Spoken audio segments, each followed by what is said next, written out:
নমস্কার বন্ধুরা, সোমাদির রান্নাঘরে সবাইকে স্বাগত। আশা করছি আপনারা সবাই খুব ভালো আছেন। আজ আমি শেয়ার করতে চলেছি দারুণ স্বাদের স্ন্যাক্স রেসিপি চিংড়ির চপ। আমার আপনাদের সবার প্রিয় এই রেসিপি। বাড়ির ফ্রিজে যদি একটু চিংড়ি মাছ থাকে তাহলে খুব সহজেই কম সময়ে সামান্য কিছু উপকরণে এই রেসিপিটি বানিয়ে সন্ধ্যের আড্ডাটা জমিয়ে দিতে পারবেন। তার জন্য সম্পূর্ণ ভিডিওটি দেখতে হবে। আমার চ্যানেলের নতুন বন্ধু হলে চ্যানেলটিকে সাবস্ক্রাইব করে পাশে থাকা বেল আইকনটি প্রেস করে রাখবেন, যাতে আমার সমস্ত রান্নার নোটিফিকেশন সবার আগে আপনাদের কাছে পৌঁছে যায়। আর ফেসবুক বন্ধুদের কাছে অনুরোধ পেজটিকে ফলো করার জন্য। চলুন দেখে নেওয়া যাক রেসিপিটি। চিংড়ির চপ বানানোর জন্য একটা স্পেশাল মশলা বানিয়ে নেব। তার জন্য ফ্রাই প্যান বসিয়ে নিয়েছি। এর মধ্যে নিয়ে নেব 4-5টা ছোটো এলাচ, 1.5 ইঞ্চির মতো দারচিনি, 2-3টে শুকনো লঙ্কা, হাফ চামচ রাঁধুনি, কয়েকটা লবঙ্গ, 1 চামচ জিরে, 1 চামচ ধনে। সমস্ত মশলাগুলো 5 মিনিটের মতো খুব ভালো করে ভেজে নেব। 5 মিনিট ভাজার পর খুব সুন্দর একটা গন্ধ বেরিয়েছে। মশলাটা ভাজা হয়ে গেছে। এবার গ্যাসের ফ্লেমটা অফ করে দিয়ে ঠান্ডা করে নেব। পরবর্তী পর্যায়ে চলে যাব। প্রথমেই পুরটা বানিয়ে নেব। তার জন্য ফ্রাই প্যান বসিয়ে নিয়েছি। এর মধ্যে দিয়ে দিয়েছি 2-3 চামচ তেল। এর মধ্যে দিয়ে দেব কেটে রাখা 2টো পেঁয়াজ। পেঁয়াজটা খুব ভালো করে ভেজে নিয়েছি। এখন দিয়ে দেব 1 চামচ আদা রসুন বাটা। আদা রসুন বাটা ও পেঁয়াজ আরও 5 মিনিট ভেজে নেব ভালো করে।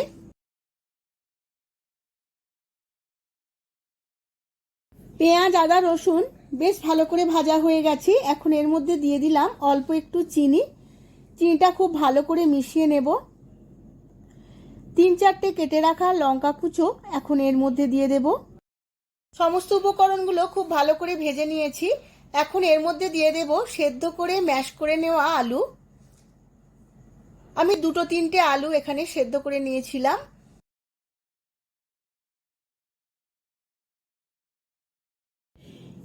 এবার এর মধ্যে দিয়ে দেব স্বাদ মতো নুন। নুনটা দিয়ে খুব ভালোভাবে মিশিয়ে নিয়ে আরও 5 মিনিট খুব ভালো করে নেড়ে নেব, যাতে আলুর সমস্ত ময়েশ্চারটা খুব ভালো করে শুকিয়ে যায়। 5 মিনিট খুব ভালো করে নেড়ে নিয়েছি। এবার এর মধ্যে দিয়ে দেব আগে থাকতে বানিয়ে নেওয়া মশলাটা। মশলাটা দিয়েও আমি খুব ভালো করে নেড়ে নেব। এবার গ্যাসের ফ্লেমটা অফ করে দেব। এবার চপের জন্য ব্যাটারটা বানিয়ে নেব। তার জন্য আমি 200 গ্রাম বেসন নিয়ে নিয়েছি। বেসনটা আমি ঠান্ডা জল দিয়ে গুলে নেব। এইভাবে ঠান্ডা জল দিয়ে বেসনটা গুলে নিলে চপগুলো খুব ক্রিস্পি হবে। এবার আমি 5 থেকে 7 মিনিট রেস্টে রেখে দেব। 5 মিনিট রেস্টে রেখে দেওয়ার পর দিয়ে দেব 1 চামচ কর্নফ্লাওয়ার, দেব 1 চামচ আদা রসুন বাটা, দেব 1 চামচ সাদা তেল, আর দিয়ে দেব স্বাদ মতো নুন, আর সবার শেষে দেব 1 চিমটে খাবার সোডা। এবার সমস্ত কিছু খুব ভালো করে 5 মিনিট ফেটিয়ে নেব। এইভাবে ফেটিয়ে নেওয়ার পর আরও 5 মিনিট আমি রেস্টে রেখে দেব। তার মধ্যে আমি চপগুলো গড়ে নেব। এদিকে আলুর পুরটা বেশ ঠান্ডা হয়ে গেছে। এবার কাঁচা চিংড়ি মাছ একটা নিয়ে এইভাবে আলুর পুরটা সমস্ত চিংড়ি মাছটা দিয়ে কভার করে নেব। মাঝখানে চিংড়ি মাছটা দিয়ে আলুটা এইভাবে পুরো চিংড়ি মাছটা কভার করে নিতে হবে। লেজের দিকটা আমি একটু খালি রাখবো, বেশি পুর দেব না। এইভাবে লম্বালম্বি করেই গড়ে নেব। দুটো হাতের চেটোয় করে একটু চেপে চেপে নিতে হবে, যাতে কোনো অংশটা ভেতরে ফাঁকা না থাকে। দেখুন বন্ধুরা, এইভাবে আমি গড়ে নিয়েছি একটু লম্বা করে। একটা গড়া হয়ে গেছে। আবারও আমি একটা দেখিয়ে দিচ্ছি। আবারও আলুর পুর নিয়ে নিচ্ছি। আবারও একটা কাঁচা চিংড়ি মাছ এর মধ্যে দিয়ে দেব। এইভাবে পুর দিয়ে সমস্ত চিংড়ি মাছটা কভার করে নেব। এইভাবে আমি বাকি চিংড়ি মাছগুলো কভার করে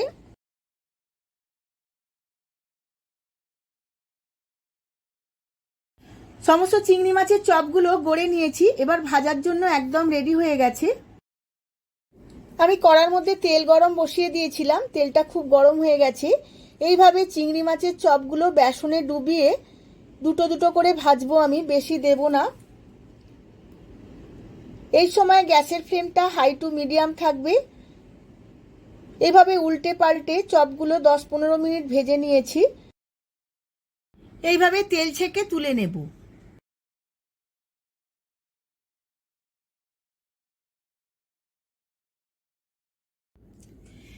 এইভাবে আমি সমস্ত বাকি চপগুলো ভেজে নেব।